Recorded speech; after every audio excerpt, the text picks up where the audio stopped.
Page 42, Forest Dawn.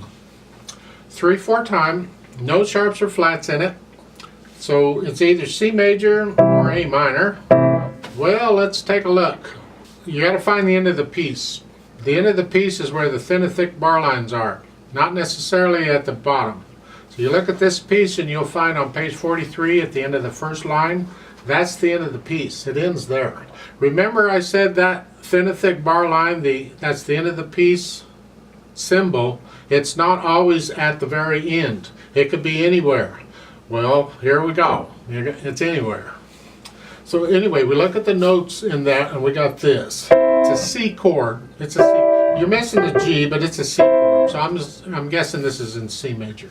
Let's take this one hand at a time. I like to figure these things out one hand at a time. When the right hand comes in, you're playing a C chord here. And then you get a measure rest. And then the next measure, it's a C, B, and an A. Hopefully you already know what those notes are. It's instantly just know those notes. And then the second line, eighth notes, 1 and 2 and 3 and 1 and 2 and 3 and 1. And then an E here, except it has an AVA above it. So that means you got to come up here. Here. And then you do the going on, it's same thing, except when you get to the last two measures on the first line on page 43, instead of up here, now you're coming down here. There's no AVA there. And then next line, you're here, thumb and finger, second. This is good. This is a trill exercise. This is good for the fingers. I just rotate here. I'm not trying to use the fingers. I'm just rotating. And the second measure is a 3/4. I like that.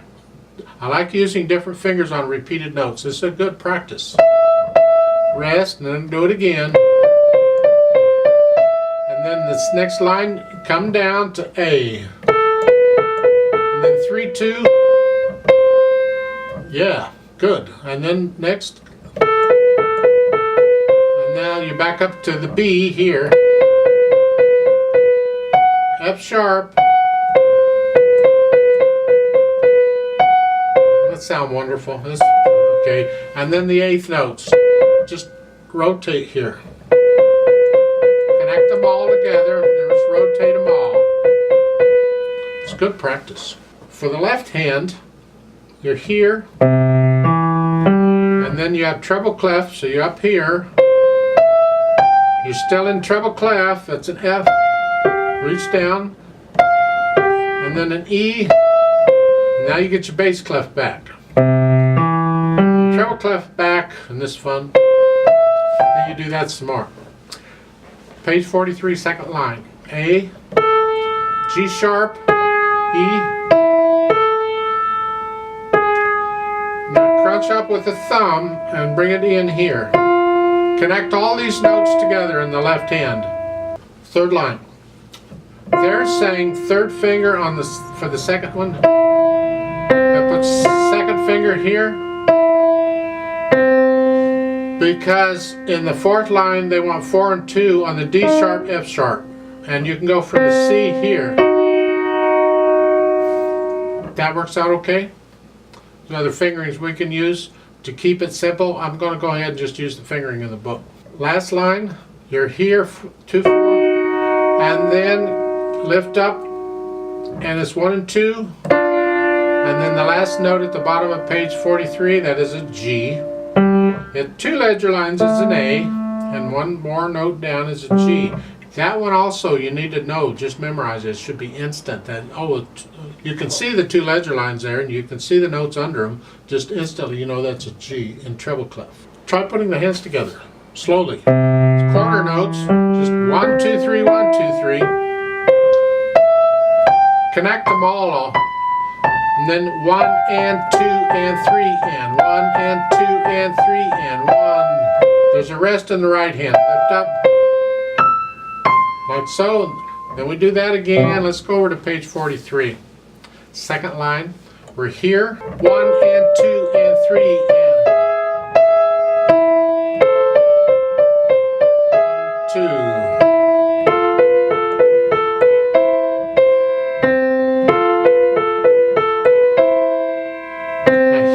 you're holding that down as you play that. Yeah. Now that left hand's tied here. Hold it down.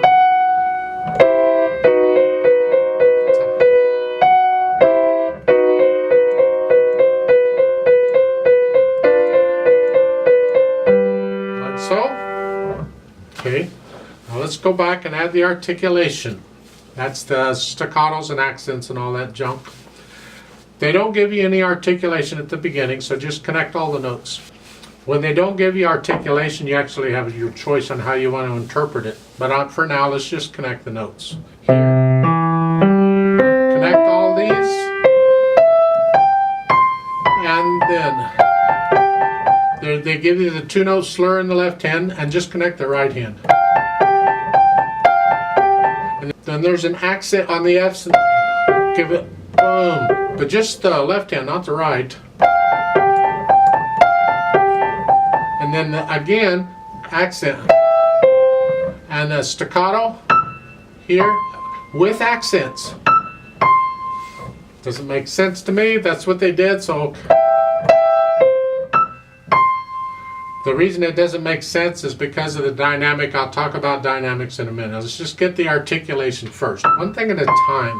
And then you do all that again like they're showing. On page 43 in the second line, go ahead and connect the left hand. It's legato. Just make a legato all the way through until you get down to the fourth line or so. It's the right hand. We have slurs and staccatos and tenutos. Oh boy. So here it's connected. That's the staccato and then a tenuto. Hang that on, linger on that. Hang on to it as long as you possibly can, and then you finally have to go. In fact, you can lift up on that right after you play that. You can overlap it just a hair. That's the beauty of a tenuto. When you have a rest afterward, you can linger on that a little longer. So that second measure is, and then again, lift up in the right hand. It's the end of a phrase to go on, and the left hand's all connected. You don't lift up in the left hand. So the last measure of the second line is here. Lift up. And again, you have a staccato and a tenuto in the right hand. But connect the left hand. And then the lift up in the right hand at the end of the line. It's the end of a phrase, but keep the left hand connected. Lift up, the end of a phrase, and then both hands get staccato for one, and then again. And then here, in the right hand, you have an accent at each measure. And then a tenuto in the right hand, hang on to that, linger on it as long as possible. A little bit into the rest, just a hair. You can't mess up the beat. The beat keeps going, but you're lingering on that a little extra long, is all. And that's sort of the articulation. Then we add the dynamics into all of this. Now I'm going through this kind of quick. When you're practicing it, it may take you a while to get this articulation down. Don't be in a hurry, just take your time with it. But I don't recommend you do much with dynamics until you get this articulation under your fingers. We got enough to think about already. Well, let's pretend we can do the articulation and we'll do the dynamics. Starts out soft at the beginning. Piano, it's both lines. In the first line, it's all melody, so it's all the same. Just keep it. You'll have to decide what soft is for you. And then second line, it's both hands together. It's almost like a duet. I don't know that one hand is melody and one isn't. My tendency is to make this the melody, but they put accents in the left hand. So it's... And then soft, very soft. See that you swell there and there? So you go here to here and then you come back down. Doesn't say how loud to get. Don't get very loud. Only go up to maybe a medium soft here. You're starting soft to medium soft.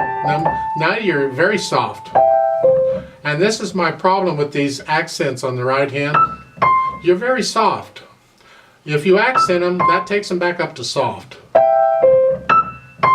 Or medium soft. I mean, that's... I don't know what it's, I don't understand that. Now after that, go ahead on the last line on page 42 and make it soft. Just make it like the first line. You're soft. And then at the top of page 43, you're crescendoing up to maybe a medium soft. Remember the accents in the left hand? And this is all medium soft. No accents, just a staccato. Rest. Now start medium soft and go up to this is a sforzando. This is a major accent. Don't get vulgar with it. It's just not. It's not like a bang. It's a musical. Here you go up to here. That's what we want, and it's the right hand. Keep the left hand down here, and you linger on that. You come back down to very soft. There you're staying. It's like an echo. You're staying soft. The second, the third line, same thing. And then back down to medium, or it's very soft. And now you start very soft and go up to maybe medium soft. Here, that's the B. The first note in the second measure is where you're headed. Here. Come back down.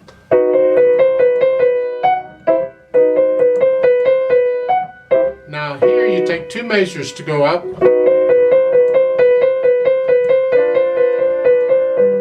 Here. So take your time in that last line. You got 2 measures to crescendo, and you're not crescendoing very much. So it's to lower to here. Then you come back down. Then you're back to soft. Takes a little practice to get all these. You got to get to know the piece really well enough so you can feel these dynamics. It's not fast or slow. Moderatos in between. It's up to you. On the 8th notes, you got to pick the fastest part, the hardest part with the most notes in it, and then how fast you want to take that, and that tells you a little more about how fast you're going to take the rest of the piece. This like the second line on page 42 on here. How fast do I want? What's moderato for this? What does this feel like moderato to me? However fast that is, that's moderato for the piece. So it's here.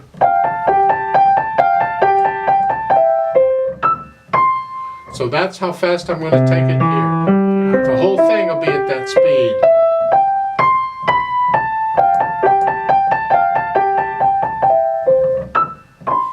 So forth.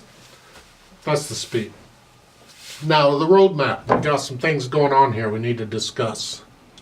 At the bottom of page 43 there is a DC al fine. I don't remember having that in this book before. So let's talk about it.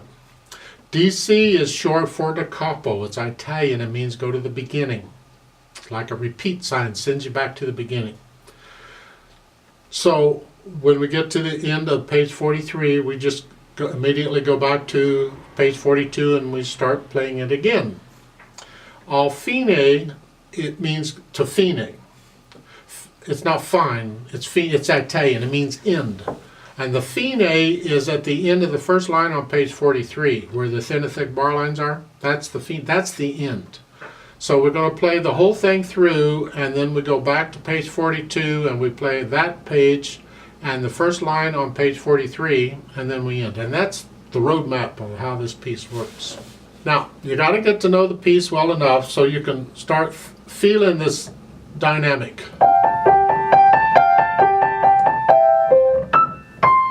And you might not play the dynamic exactly as written. You're going to play it as you feel it, but this gives you a general idea of how it should go. Like in the second line on page 43, it's here.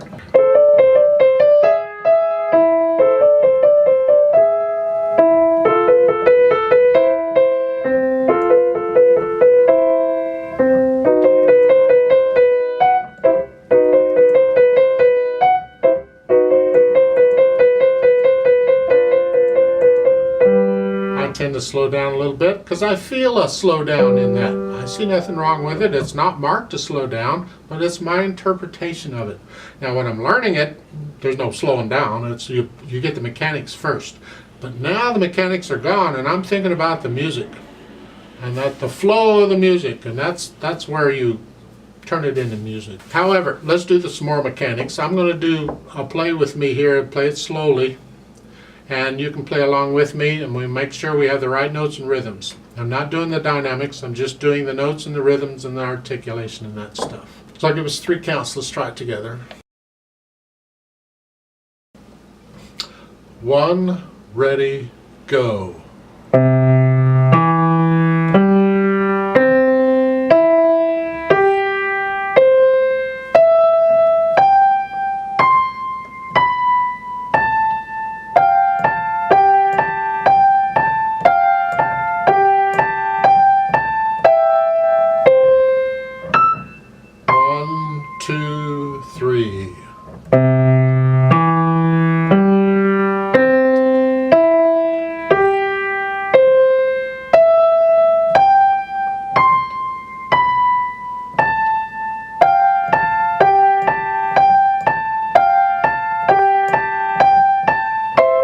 Two. 1, 2, rest.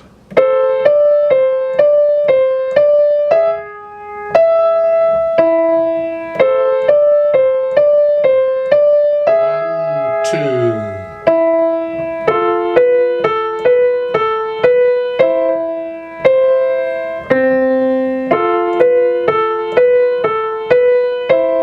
2.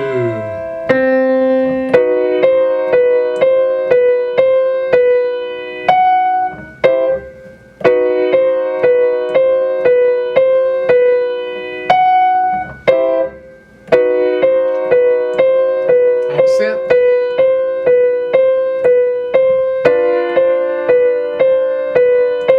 1, 2, back to the beginning.